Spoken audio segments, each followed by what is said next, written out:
na parte de terça-feira, ouvindo ou não ouvindo a palavra. Abra sua Bíblia em João capítulo 1, vamos ler então os versos 9 até o verso 13. Ali estava a luz verdadeira que alumia todo homem que vem ao mundo. Essa luz verdadeira é Jesus. Estava no mundo e o mundo foi feito por ele e o mundo não o conheceu. João não mede palavras para afirmar e reafirmar que Jesus é o Deus criador dos céus e da terra. Ele afirmou isso no verso 3, ele afirma aqui no verso 10, estava no mundo e o mundo foi feito por ele e o mundo não o conheceu.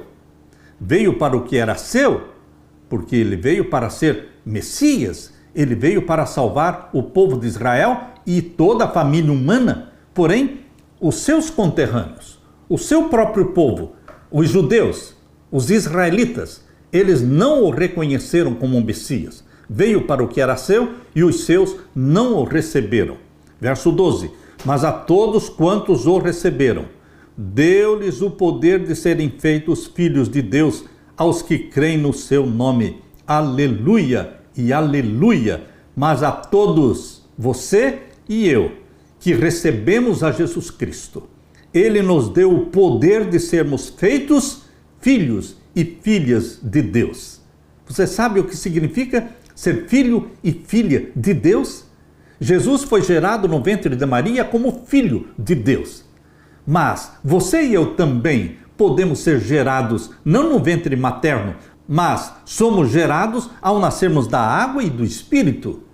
Ao nascer da água e do Espírito, nós estamos sendo gerados como filhos e filhas de Deus.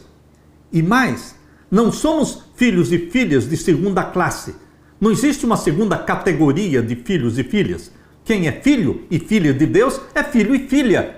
Nós somos filhos de Deus como Jesus Cristo é filho de Deus. Por quê? Jesus foi gerado pelo Espírito Santo e você e eu também somos gerados pelo Espírito Santo. Aleluia por isso. Portanto, a todos quantos recebem a Jesus Cristo, Deus lhes dá o poder de serem feitos filhos e filhas de Deus, aos que creem no seu nome. Não há salvação fora do nome de Jesus Cristo, os quais, verso 13, não nasceram do sangue, nem da vontade da carne, nem da vontade do varão, mas de Deus. Você e eu não nascemos da carne, não nascemos da vontade humana, mas nascemos de Deus, quando fomos gerados pelo Espírito Santo. Por isso é importante, meu irmão e minha irmã, entendermos que nós somos sim filhos e filhas de verdade, gerados pelo Espírito Santo. E depois de termos nascido da água e do Espírito, continuamos sendo gerados pelo Espírito Santo cada dia. Porque cada dia o Espírito Santo implanta em você a natureza santa de Jesus, porque isto é um processo gradual que se chama santificação. É o processo do Espírito Santo implantar em você gradualmente a natureza santa de Jesus. Por isso estamos sendo gerados pelo Espírito Santo como filhos e filhas de Deus. Observe as implicações do capítulo 1, verso 9. A luz chega a todos, mas nem todos a acolhem. É triste que Jesus veio para o seu povo de Israel e muitos não o receberam como Messias.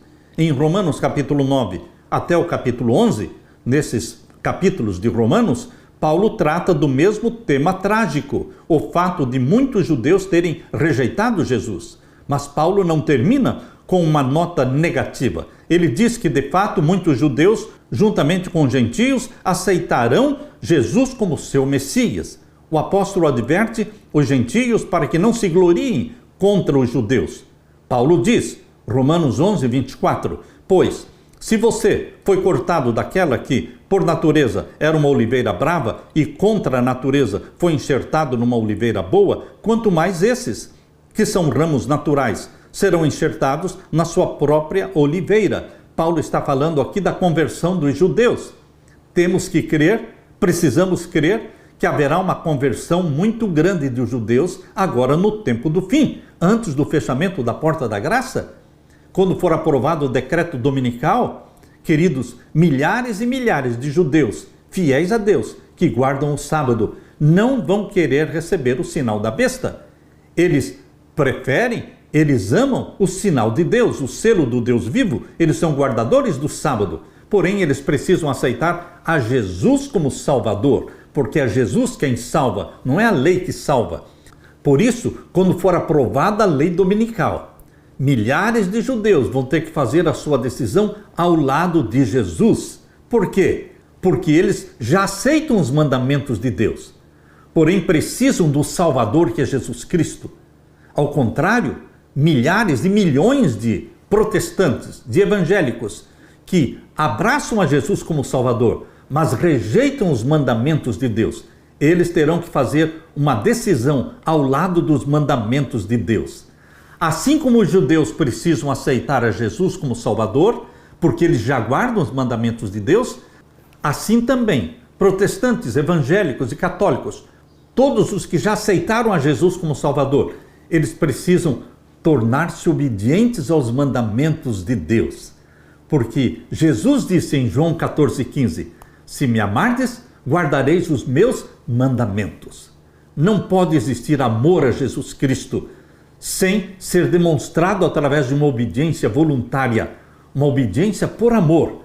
Por isso Jesus disse, se me amardes, guardareis os meus mandamentos. A salvação é em Jesus Cristo, mas a salvação em Jesus gera em você o espírito de obediência. Por isso, meu querido irmão, seguindo a mesma ideia, João diz que todos os que receberam a Jesus como Salvador se tornarão filhos de Deus. Isso acontece quando cremos em seu nome. João 1, verso 12. Aqui está a ligação entre o prólogo e a conclusão do Evangelho de João. Em João capítulo 20, verso 31, o apóstolo explica por que ele escreveu este livro. Assim, a introdução e a conclusão do Evangelho formam uma espécie de unidade. Essa ligação aponta para o objetivo central do Evangelho de João, que as pessoas sejam salvas crendo em Jesus como Salvador. Como a sua vida, meu querido irmão, foi transformada quando você se tornou filha ou filho de Deus? Quando nos tornamos filhos e filhas de Deus, é porque fomos gerados pelo Espírito Santo. Mas o Espírito Santo que nos gerou e continua nos gerando, ele imprime, ele grava, ele escreve os mandamentos de Deus no nosso coração. Não pense que o Espírito Santo despreza os mandamentos de Deus. Não. Abra sua Bíblia em Hebreus capítulo 8. Hebreus capítulo 8, vamos ler aqui o verso 9.